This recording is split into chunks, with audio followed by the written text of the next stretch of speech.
Irmãos, nós temos, nos últimos domingos, meditado em uma série de mensagens que se chama Enquanto Aguardamos. E nós temos mais especificamente, lembrando que essa série é uma série que corre aqui na igreja todo ano, e nós vemos as epístolas gerais, nós estamos meditando mais especificamente na segunda epístola de Pedro. Então você já pode até abrir a sua Bíblia e aproveite a deixa. Abra a sua Bíblia na segunda epístola de Pedro. Hoje nós vamos meditar no capítulo 3, versículos 1 a 13. E você já deve ter percebido que essa carta, ela é uma carta que ela é pequena, né? Nós já estamos quase acabando, mas ela é uma carta pesada. Ela é densa. Ela traz palavras desafiadoras, palavras às vezes que são difíceis de serem ouvidas, palavras às vezes que são difíceis de serem pregadas. E nós temos experimentado nos últimos domingos um pouco dessa densidade, dessa pequena carta, mas muito importante. Mas antes de começar a ler essa passagem, eu quero compartilhar com os irmãos algo que tem deixado o meu coração profundamente entristecido. Algo que eu tenho lamentado nos últimos tempos. Porque quando nós olhamos à nossa volta, no cenário atual da nossa nação, no cenário atual da igreja, nós estamos vendo escândalos, atrás de escândalos, atrás de escândalos, que tem ganhado cada vez mais tração. E assim, todos os dias, nós temos notícias, e mais notícias, de pastores adulterando, de líderes que exploram o povo, de ministérios que servem ao dinheiro, de eventos que são cheios de pessoas que estão lá porque estão cheias de cobiça e estão atrás das suas cobiças. E quando nós olhamos à nossa volta, nós vemos que isso vai se revelando, vai ganhando tração, e o significado do que é ser protestante, do que é ser evangélico e até mesmo do que é ser pastor, tem sofrido uma grande mudança devido ao mau testemunho. Ao mau testemunho que aqueles que se chamam e se identificam como igreja têm dado diante da nação. Em grande parte da igreja brasileira, o que nós vemos é uma fé genérica.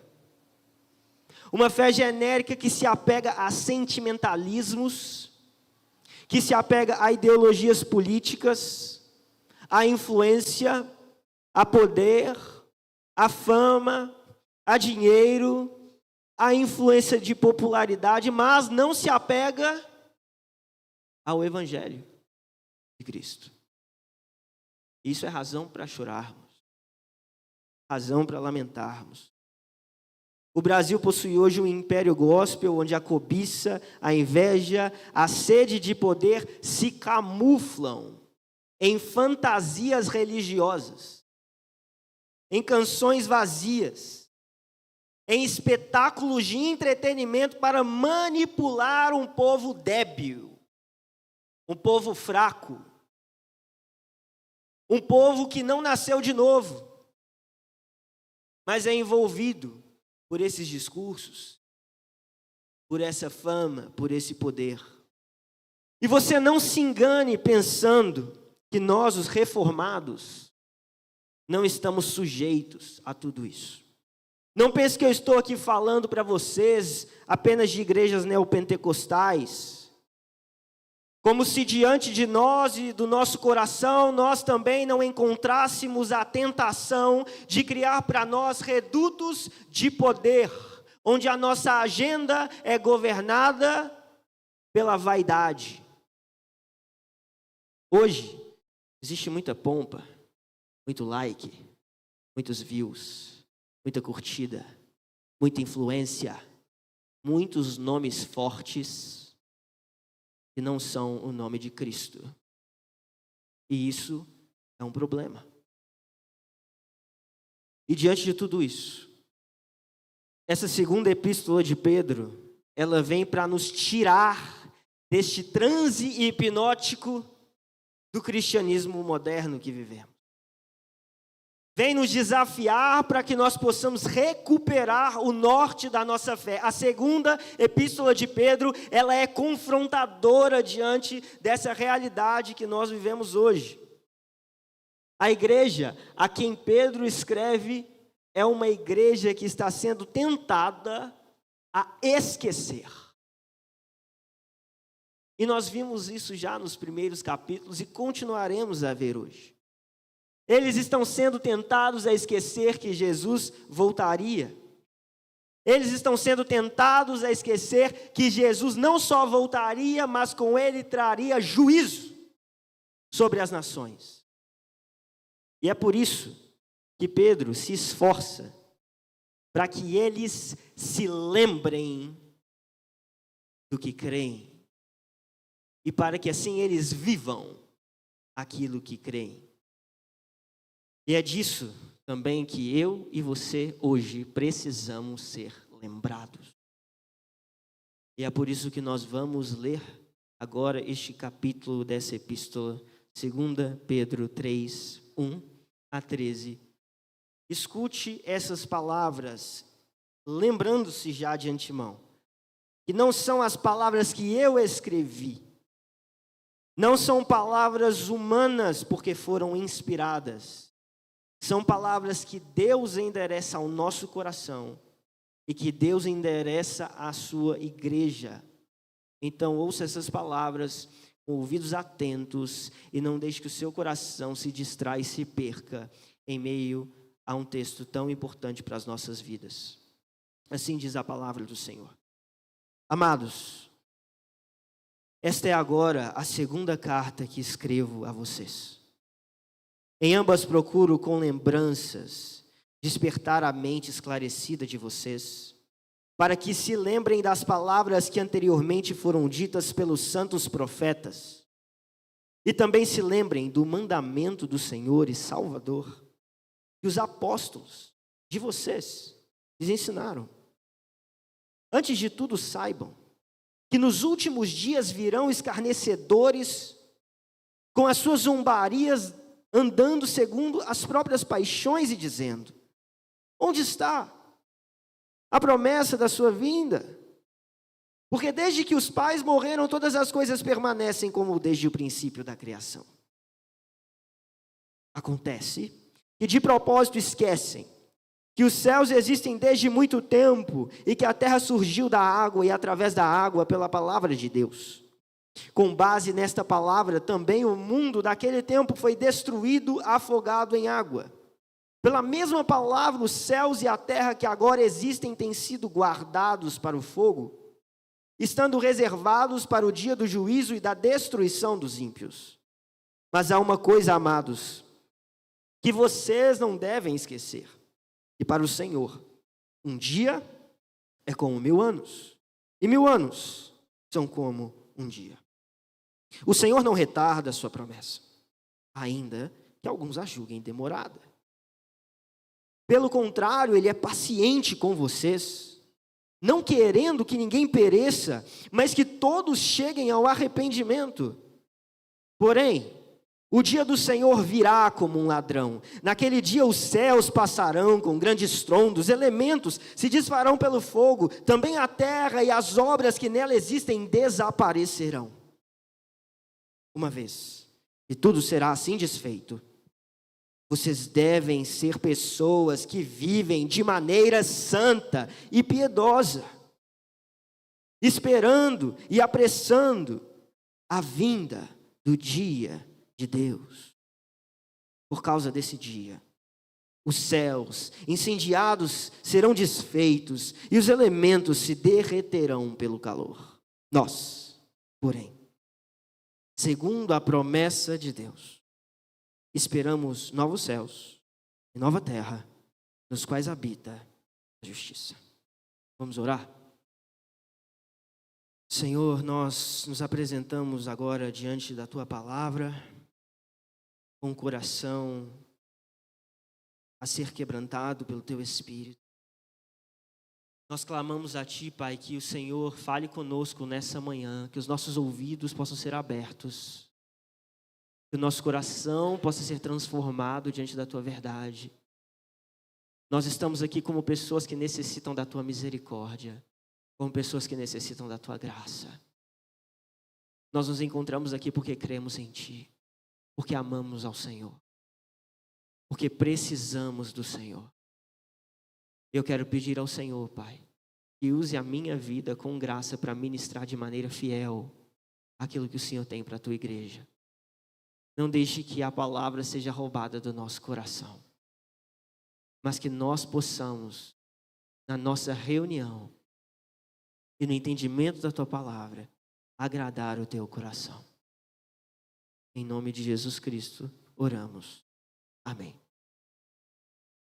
O texto que nós acabamos de ler, como você já deve ter percebido que eu adiantei, tem muitas conexões com o tempo que nós vivemos hoje.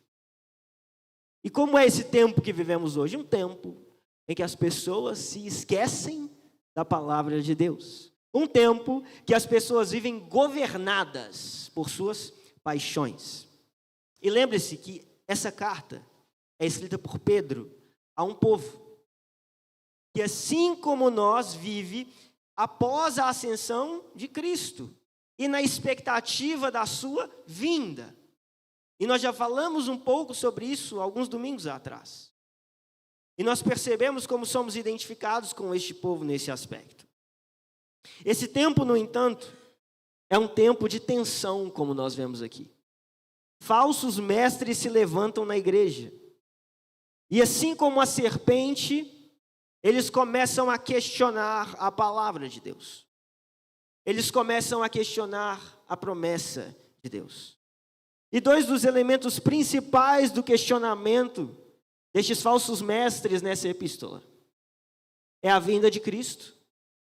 Como nós já falamos sobre isso há 2 domingos atrás. E hoje nós vemos com mais ênfase o outro questionamento, que é sobre o juízo vindouro. E vai ganhar destaque nessa passagem que nós lemos. Na passagem que nós lemos, Pedro está deixando claro que o juízo vem. Pedro está ressaltando diante da igreja que o juízo virá. E assim ele vai apontar a partir deste norte, desta realidade, para 4 realidades. O problema, o confronto, a esperança e a resposta. Este norte da nossa fé que Pedro expõe diante da igreja, que é o juízo vindouro, ele vai ser organizado a partir dessas 4 realidades nessa passagem. E a primeira delas que vemos é a realidade do problema. Existe aqui um problema. E qual é esse problema? Nós vamos observar isso entre os versículos 1 e 4, que dizem assim, leia mais uma vez. Amados, esta é agora a 2ª carta que escrevo a vocês. Em ambas procuro com lembranças despertar a mente esclarecida de vocês, para que se lembrem das palavras que anteriormente foram ditas pelos santos profetas, e também se lembrem do mandamento do Senhor e Salvador, que os apóstolos de vocês lhes ensinaram. Antes de tudo, saibam que nos últimos dias virão escarnecedores com as suas zombarias, andando segundo as próprias paixões, e dizendo, onde está a promessa da sua vinda? Porque desde que os pais morreram, todas as coisas permanecem como desde o princípio da criação. Ao ler estes primeiros versículos, Pedro, nós vemos, está apontando que existe um problema com o qual a igreja precisa lidar. Nesse tempo de espera pela vinda de Cristo, Pedro diz que surgiriam escarnecedores andando segundo as suas paixões. Inicialmente, Ao ouvir de forma isolada essa descrição, você pode pensar que estes escarnecedores que andam segundo as suas próprias paixões são pessoas que não devem ter nada a ver com a igreja. Devem ser pessoas que vivem alheios à igreja. Mas esses escarnecedores não são ímpios que vivem alheios à igreja de maneira tão clara, não. Esses escarnecedores estão mais perto do que isso. Eles se levantam na tentativa de resistir à igreja, de destruir a igreja, ainda que não de forma explícita em algumas ocasiões. Lembre-se que no capítulo 2, nós vimos na semana passada, o pastor João trouxe essa palavra aqui, nós ouvimos sobre falsos mestres. Há uma denúncia aos falsos mestres. E aqui nós vemos como se fosse uma extensão deste cenário, uma continuação desse discurso. Os escarnecedores estão ali, escondidos, no meio da igreja, como a serpente no jardim. E sabe qual é a pergunta que a princípio vem a mim quando eu leio sobre homens assim? Ou quando eu vejo homens assim? Escarnecedores que andam, que vivem segundo as suas próprias paixões. Sabe qual é a pergunta que vem à minha mente? O que eles estão fazendo na igreja? Essa é uma pergunta que para mim é inevitável. O que eles estão fazendo ali? É difícil explicar essa questão. Porque apesar deles estarem ali como uma serpente, é claro que essa não é a explicação deles. Essa não é a racionalização deles. Essa não é a autoimagem que eles têm do que eles estão fazendo. Dificilmente seria essa a autoimagem deles. Mas eles estão ali. E eu ainda acho difícil explicar. Se você não crê na vinda de Cristo, e se você não crê no juízo vindouro, o que você está fazendo na igreja? Para que você se dá o trabalho de se misturar com a palavra de Deus? Acho difícil de explicar. Mas não é difícil de constatar que eles existem. Porque eles ainda estão em meio à igreja. E eles continuam a tentar remover o juízo do evangelho. E hoje, em nossa cidade, existem homens, existem igrejas que estão se dando ao trabalho e ao esforço de tentar remover o juízo do evangelho. Criando um Cristo à sua imagem, ao invés de serem feitos à imagem de Cristo. Homens que invocam a bênção de Deus sobre o pecado. E eu não estou falando aqui de um cenário hipotético que eu criei na minha cabeça, eu estou descrevendo realidades que vi. De homens que invocam a bênção de Deus sobre o pecado. De homens que chamam imoralidade de amor, que usam da graça como desculpa para libertinagem, que fundam igrejas falsas, com profetas falsos, que querem fazer da fé uma ferramenta revolucionária política, ao invés de revolucionar a alma com um novo nascimento. São realidades que estão no nosso meio. Existem igrejas em nossa cidade, e estou falando do que vi e ouvi, que não se importam se Cristo ressuscitou em carne, mas se importam em sequestrar essa imagem para servir ao seu projeto de poder. Nós precisamos abrir os nossos olhos. Se você acha que as coisas estão muito pacatas, muito calmas, cuidado. Porque o inimigo se aproxima de uma forma sutil. Nós vemos homens que andando segundo as próprias paixões, ainda andam entre nós. Por isso, o alerta de Pedro se torna um alerta a nós. Não seja seduzido pelo falso evangelho onde não há pecado. Não seja seduzido pelo falso evangelho onde não há juízo.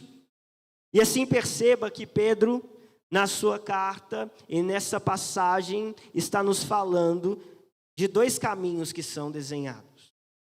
De um lado estão os escarnecedores, que se esquecem, que andam pelas suas paixões e que desafiam a promessa.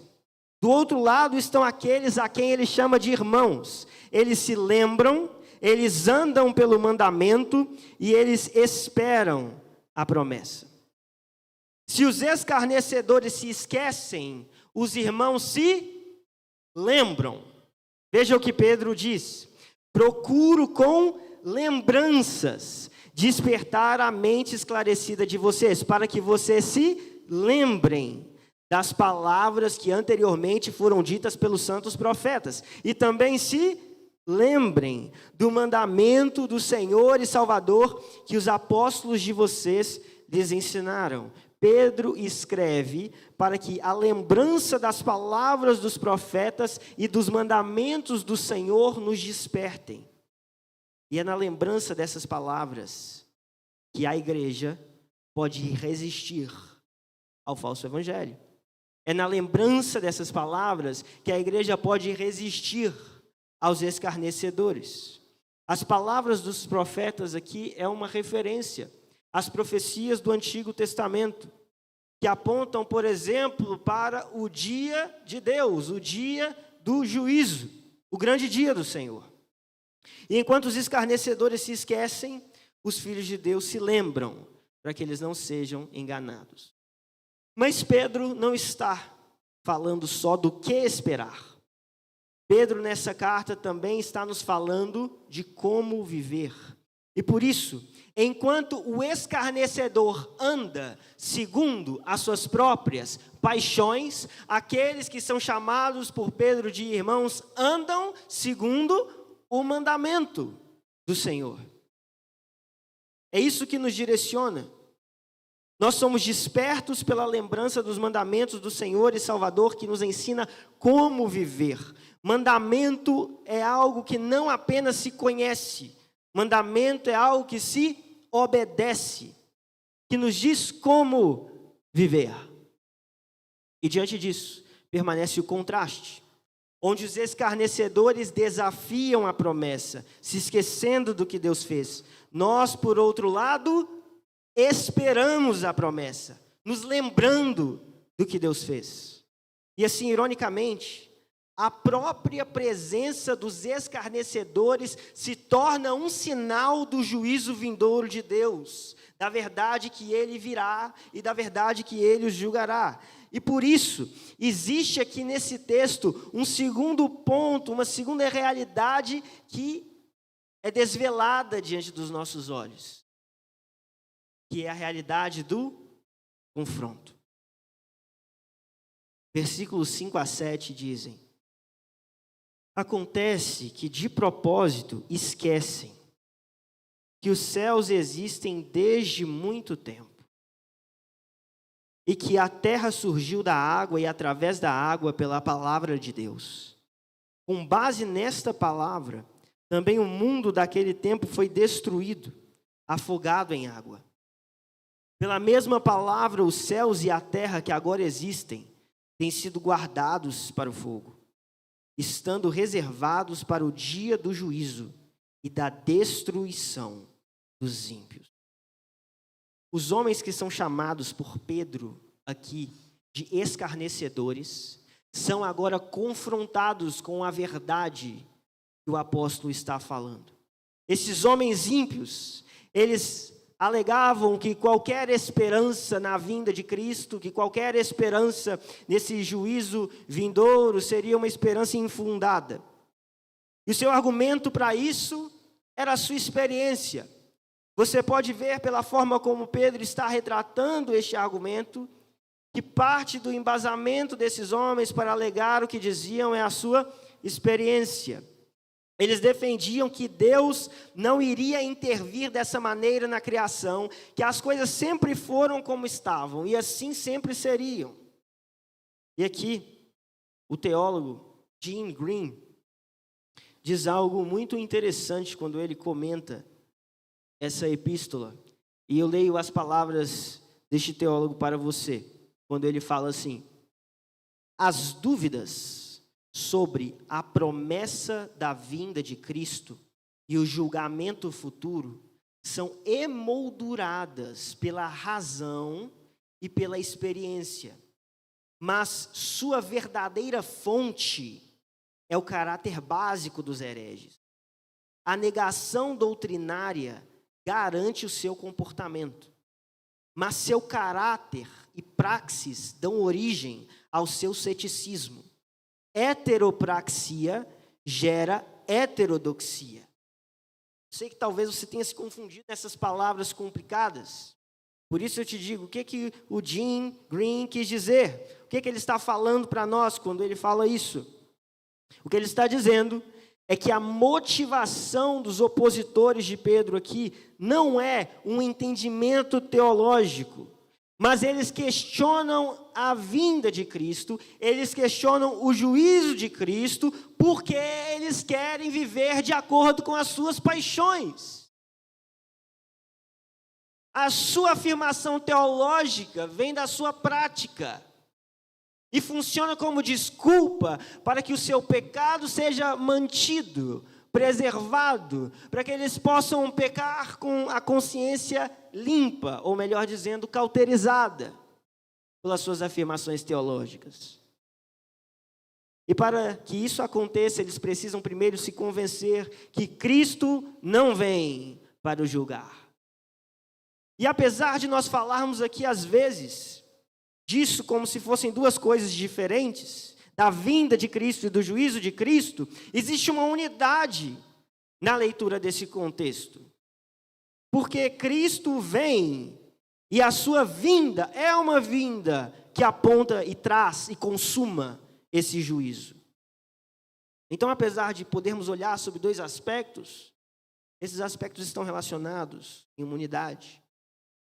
E por isso Pedro diz que eles se esquecem de propósito, ou uma tradução alternativa traria a ideia de que eles estão resolvidos a se esquecer. A se esquecer de quê? E aqui está o argumento de Pedro. Eles estão resolvidos a esquecer aquilo que denuncia que eles estão errados. É isso que eles estão resolvidos a esquecer.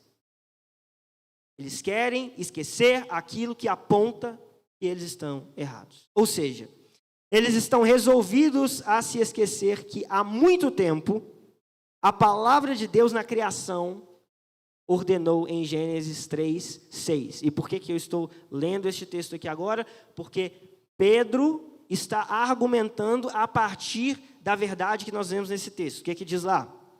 Gênesis 3:6. Deus diz: haja um firmamento no meio das águas e separação entre águas e águas. Assim Deus está neste cenário em Gênesis criando a terra, que surgiu entre as águas, por meio das águas, pela sua palavra. Quando que isso aconteceu? Há muito tempo. Mas Pedro não para aí. Ele lembra aquilo que os escarnecedores fazem questão de esquecer.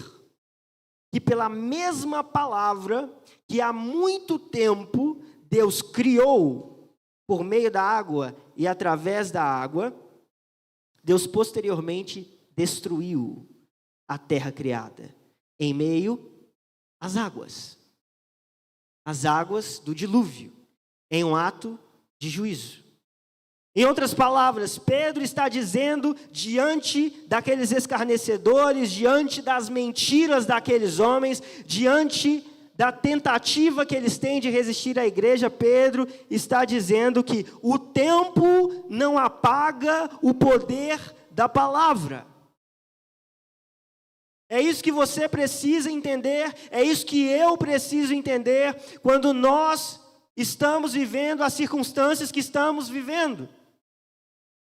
O tempo não apaga o poder da palavra. E nós não agimos, não pensamos, não vamos ou deixamos de ir segundo as circunstâncias, mas segundo a palavra que não pode ser apagada pelo tempo.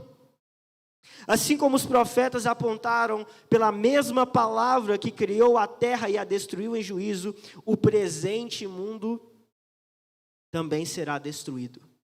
Pela mesma palavra, porém com fogo. Não importa quanto tempo passa, importa o que a palavra diz. Meus irmãos, todos nós temos paixões. Todos nós temos tentações. Todos nós passamos por circunstâncias difíceis, externas e internas. Mas quando essas circunstâncias se aproximam, quando nós somos confrontados com essas realidades, nós precisamos nos lembrar dessa verdade. Não importa quanto tempo passa, importa o que a palavra diz. Pregue a você. Pregue ao seu coração. Fale ao seu coração. Quando a coisa está apertada, diga ao seu coração, não importa quanto tempo passa, importa o que a palavra diz. Assim como o tempo não apaga o fato de que Deus julgou os homens no passado, o tempo não apaga o fato de que Deus julgará os homens no futuro. E é isso que Pedro está dizendo diante da mentira que eles estão proclamando naquele lugar e naquela circunstância. Assim como ele fez, ele fará. Ah, não, mas vai ficar tudo do jeito que sempre... Não. Primeiro porque não sempre esteve assim. Deus já fez. E ele fará. Há um detalhe nesse movimento, no entanto, que não pode nos escapar. O detalhe que mesmo quando a palavra julga, o evento de juízo, apesar de ser de fato um evento de destruição, é ainda um evento de criação. Quando Deus destrói o mundo pela água, Ele preserva o seu povo na arca. E desse modo há uma recriação, há uma cena de recomeço. E assim Pedro aponta para uma esperança em meio à destruição. E isso nos leva à próxima realidade que precisamos perceber nesse texto, onde Pedro está falando de algo mais que não deve ser esquecido. E o que é isso? A esperança. Nós já falamos do problema, já falamos do confronto, agora vamos à esperança.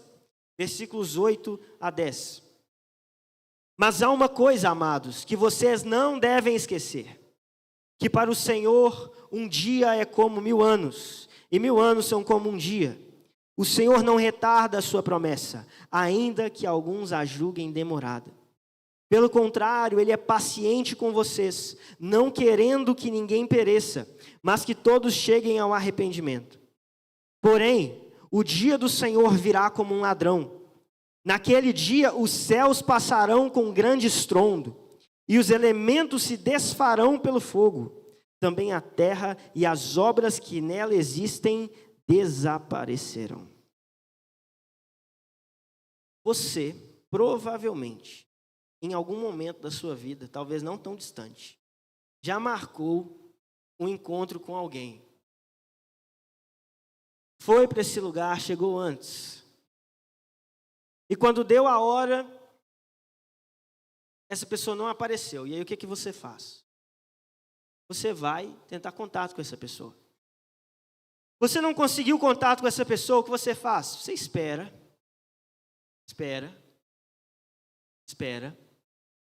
Até que vai chegar um momento que você vai pensar o que alguém vai dizer. Se não chegou até agora, não vem mais não. Provavelmente você já passou por uma situação assim. E é isso que os escarnecedores estavam dizendo. Se Cristo não vem até agora, não vem mais não. Mas existe algo que nós não podemos nos esquecer quando se trata da volta de Cristo. Deus não nos deu um prazo, ainda que Ele tenha marcado tempo. E o que eu quero dizer com isso? Que quando nós recebemos a promessa da vinda de Cristo, nós não recebemos um dia e um horário, mas Deus marcou um tempo com sinais. Ele nos disse o que antecederia aquele dia. E a própria presença dos escarnecedores dizendo, se ele não veio até agora, não vem mais não. É um sinal da aproximação da sua vinda. E diante disso, Pedro destaca que o Senhor não conta o tempo como nós contamos, mas em todo o tempo Ele trabalha com o seu propósito. Deus não se atrasa, Deus não se adianta. Pedro diz que alguns julgam a promessa demorada. Mas o que é demorar? Demorar é quando você leva mais tempo do que o tempo combinado ou do que o tempo necessário para se fazer algo. Deus não demora. Antes, Pedro está dizendo que o tempo de espera é uma expressão da paciência de Deus, onde ao invés de fulminar o povo pronto para a destruição, Ele está preparando um povo para a salvação. O fato de estarmos aqui é uma expressão da paciência de Deus. O fato de estarmos esperando é uma expressão da paciência de Deus. Sabe por quê, meu irmão? Porque se fosse para destruir, adivinha, você está pronto. Se fosse para destruir tudo, nós já estamos prontos para ser destruídos. Não precisa de mais nada, não precisa de outra justificativa para que a destruição de Deus sobre todas as coisas seja considerada completamente justa. Mas o Senhor está trabalhando em nós para que o seu povo viva com Ele. Então o fato de nós estarmos aqui, o fato de nós esperarmos a sua vinda, aponta para nós sobre o amor desse Deus que não nos destruiu, enquanto nós já estamos prontos para a destruição, baseado naquilo que fazemos, baseado nas obras que entregamos, pois elas não são suficientes para nos salvar. Então, ao invés de olhar para a espera e pensar que demora, lembre-se que Deus não demora, mas a espera é um sinal de que Ele é paciente e nos ama e está trabalhando em nós. Porque se fosse só para destruir, Ele já o poderia ter feito. Mas porque não é, nós o esperamos. E isso nos traz esperança. Os escarnecedores olham para o juízo como destruição, e por isso eles querem evitá-la a qualquer custo, e de fato o juízo é destruição, mas não apenas isso. O cristão vê no juízo a restauração de todas as coisas, e isso nos traz esperança. O batismo é para nós um exemplo disso. Assim como nessa passagem nós lemos que Deus criou as coisas através da água e destruiu através da água, como exemplo de Pedro, quando nós passamos pelas águas do batismo, o que estamos sinalizando? Juízo e recriação. Porque aquelas águas apontam para um homem que morreu, o velho homem. E através daquelas mesmas águas, nós vemos levantar um homem que nasceu, um novo homem. Então há sim essa unidade nas Escrituras, entre o juízo e a recriação, o recomeço, o renovo. O fogo citado por Pedro nessa passagem, assim como a água nas Escrituras, também adota um significado de juízo e de purificação. Do mesmo modo como Pedro diz que os elementos se desfarão pelo fogo, o que é uma figura de juízo, quando os discípulos recebem o Espírito Santo em Atos 2, as línguas que eles recebem são descritas como de fogo, simbolizando uma restauração que está sendo feita naquele momento na criação. Nós já falamos sobre isso aqui na igreja. A espera para o cristão é, portanto, não a espera de destruição, mas a espera de recriação, o que deve nos trazer esperança. Bem como a suposta demora de Deus deve ser percebida por nós com gratidão pela sua paciência, pois se estamos aguardando, é porque não fomos ainda destruídos e o Senhor está trabalhando em nós para que não o sejamos.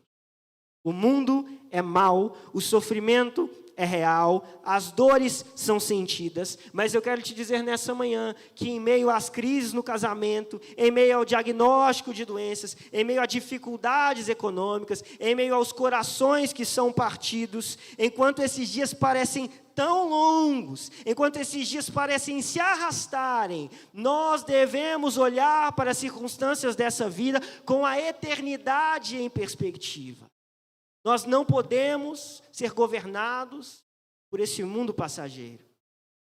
Nós precisamos escolher se nós vamos dar ouvidos à voz dos escarnecedores que dizem ao fundo: ele não vem mais. Ou a palavra de Deus, que nunca falhou, que não falha, que não falhará, e que diz: ele está trabalhando, e ele vem sem demora. Enquanto nós esperamos a Cristo, o Senhor espera que nós cheguemos ao arrependimento. E isso nos indica o quarto momento, ou a quarta realidade que eu quero destacar aqui, que é a realidade da resposta. Versículos 11 a 13. Uma vez que tudo será assim desfeito, vocês devem ser pessoas que vivem de maneira santa e piedosa, esperando e apressando a vinda do dia de Deus. Por causa desse dia, os céus incendiados serão desfeitos, os elementos se derreterão pelo calor. Nós, porém, segundo a promessa de Deus, esperamos novos céus e nova terra, nos quais habita a justiça. Até aqui, Pedro já nos alertou sobre os escarnecedores e sobre as suas mentiras. Pedro já estabeleceu um confronto pela palavra. Pedro já nos indicou a esperança a ser realizada. E agora Pedro chama a igreja a uma resposta. Agora eu quero que vocês pensem sobre algo. Todos nós sabemos que nós vamos morrer. Não sabemos? A morte é uma realidade comum ao homem. Mas quantos de nós pensam sobre isso diariamente, constantemente? Não precisa nem levantar sua mão. Mas eu suponho e acredito que seja uma minoria entre nós, se há alguém entre nós. Mesmo porque quando isso acontece, normalmente percebemos que não somos mais funcionais, que precisamos de buscar ajuda. Que precisamos de buscar aconselhamento. Porque nós sabemos, consideramos, entendemos que não é saudável nós ficarmos diante da morte todos os dias, o dia inteiro. As pessoas não pensam sobre isso. Essa é uma realidade compartilhada por todos os seres humanos, independente do espaço, da cultura e do tempo. Mas é uma realidade que nós evitamos a qualquer custo. Às vezes essa realidade se impõe a nós e nos obriga a parar um pouco, parar o que estamos fazendo, parar o que estamos pensando e considerar a morte e pensar sobre ela por alguns instantes. Às vezes isso se torna inevitável. Mas a morte é uma realidade terrível, que nós nos esforçamos para nos esquecer dela. E ao nos esforçarmos para nos esquecer da realidade terrível da morte, nós nos distraímos com o trabalho, com a família, com planos que fazemos, com sonhos que temos, com um horizonte que imaginamos, com o entretenimento. E nós assim, muitas vezes, engatamos a quinta e vamos vivendo no automático, de maneira que vivemos como se fôssemos imortais. Que vivemos dentro do tempo que não para de passar, como se o tempo nunca fosse passar. E se passar, ele também não vai acabar. Muitas vezes nós vivemos assim. Existe um mecanismo de defesa no homem que esconde a morte debaixo do tapete. Mas Pedro aqui puxa o tapete. E ele encontra algo mais significativo que a própria morte. A morte de tudo. A destruição de tudo. O fim de tudo. A morte dessa era.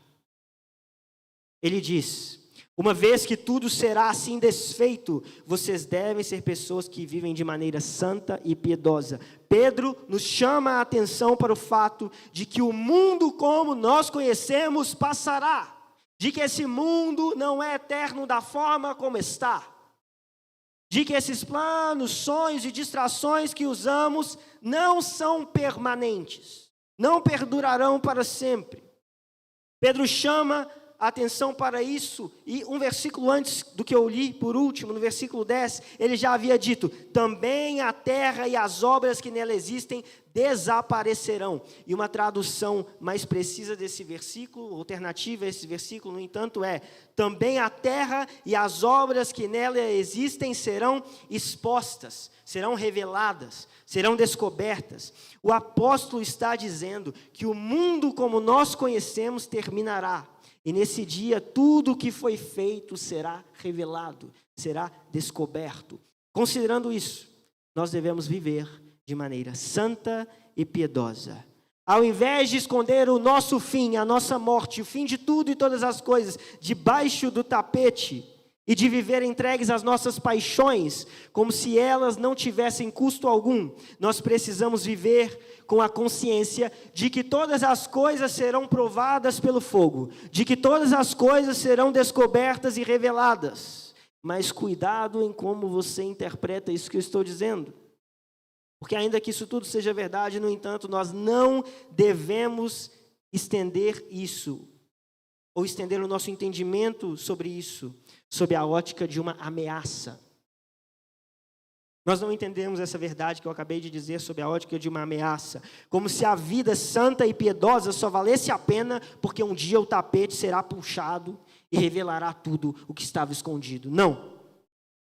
Antes, ao apontar que esse mundo será desfeito, ele está nos chamando para viver sob a ótica do que permanece quando todas as miragens se forem, do que permanece quando todas as ilusões se dissiparem. Ele está nos chamando a viver uma vida santa e piedosa, porque a vida santa e piedosa é ancorada em algo que não passará. É ancorada em uma realidade eterna, é ancorada naquilo que será provado pelo fogo e permanecerá, porque é um reflexo da eternidade que virá. É a vida eterna sendo vivida hoje. São os princípios, valores e realidades do reino sendo consumadas na nossa vida hoje. Então eu não vivo uma vida santa e piedosa porque eu tenho medo, porque um dia o tapete será puxado e as minhas obras serão reveladas e tudo terminará. Eu vivo uma vida santa e piedosa porque eu entendo que isso é uma antecipação da realidade futura alinhada com o reino de Deus que permanece e não será destruído, mas estabelecido quando o fim desta era virá. É por isso que eu e você vivemos o reino de Deus do qual fazemos parte. Ele está nos chamando para viver a realidade desse mundo futuro, no presente mundo que passará. Porque é nisso que a nossa vida pode, de fato, encontrar estabilidade e sentido. Assim, enquanto aguardamos, nós apressamos a vinda do dia de Deus. Como assim? Será que Deus chega mais cedo? Não é exatamente isso que Pedro quer dizer. Mas que o Senhor aguarda que o seu povo chegue ao arrependimento para que ele venha. E assim, enquanto nós vivemos de maneira santa e piedosa, nós colaboramos para que esse tempo chegue. Nós experimentamos uma dimensão dessa realidade. E ao avançar, então, Pedro diz: nós, porém, segundo a promessa de Deus, esperamos novos céus e nova terra, nos quais habita a justiça. Enquanto os escarnecedores se orientam pelas presentes paixões, nós nos orientamos pela glória futura. Assim, meus irmãos, o texto de Pedro nos confronta e nos deixa uma grande pergunta: como você irá viver enquanto aguarda a volta de Cristo e o juízo que virá?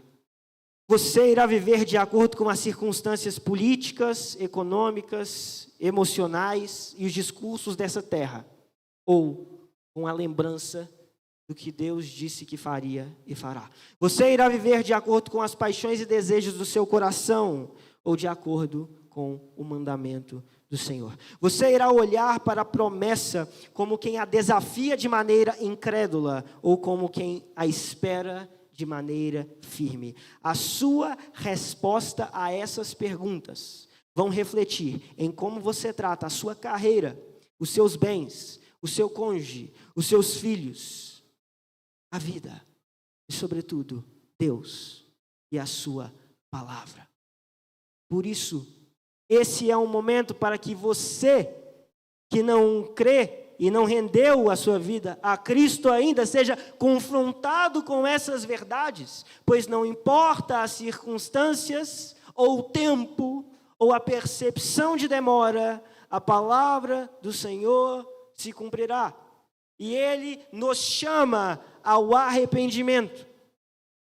Mas para você que é crente no Senhor Jesus e está ouvindo essas palavras, eu quero te dizer que essa palavra também nos confronta a reorientarmos as nossas relações de acordo com essa verdade eterna, de acordo com essa vida santa e piedosa que somos chamados a viver, porque não dá para você tratar os seus funcionários como um ímpio se você nasceu de novo, não dá para você ser um marido violento e abusador se você nasceu de novo, não dá para você ser uma esposa adúltera se você nasceu de novo, porque nós não vivemos de acordo com as nossas paixões desse mundo passageiro, mas nós vivemos de acordo com as realidades eternas das quais nós nos aproximamos.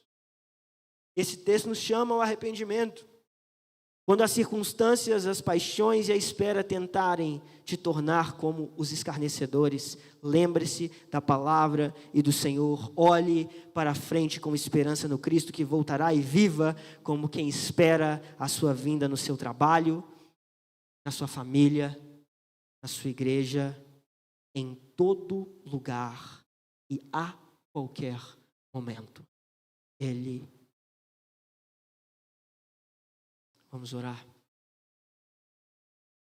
Pai, nós queremos como igreja pedir ao Senhor perdão, porque tantas vezes nós sucumbimos diante das circunstâncias.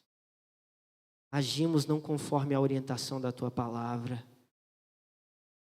E nós somos envolvidos por sentimentos, apreensões, pensamentos que fazem com que os nossos pés tropecem. Nos perdoa, Pai. Nós estamos aqui não como pessoas que conseguem viver uma vida perfeita, mas pessoas que clamam a Ti para que o Senhor nos aperfeiçoe. Vem sobre a Ibage, nos torna uma igreja que exala o Teu perfume, nos torna uma igreja que reflete a Tua glória,